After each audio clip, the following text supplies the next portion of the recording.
All right, we're going to start this course by learning what proxies are. It's pretty heavy going for the first video, I understand, but it's kind of fundamental to what we need to do. So first up, what are proxies? They're placeholders. It's so that your original footage that you've shot or somebody's given to you, that's super big quality, high quality, and it's stressing your machine out. It's either really big, it's using a codec that your computer doesn't like. There's lots of different reasons that, this footage is just very hard to edit. So a proxy basically is a duplicate, and it's just smaller and less quality so that you can edit it quickly, add your effects, you can do everything to it, okay?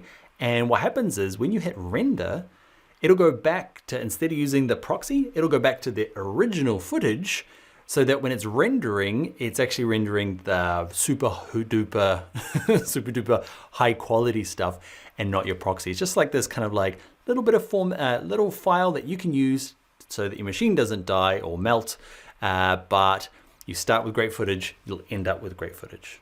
Does that make sense? Do you have to use proxies if you're going to be an advanced Premiere Pro user? You don't have to, you should understand them, but like a lot of the time I'm not using proxies mainly because I shoot for YouTube. So when I shoot on my camera, I shoot in H.264 because I don't need the amazing color depth, and it's not going out to the cinema or broadcast or a TV show. So I shoot in a format that's pretty lightweight, still 4K.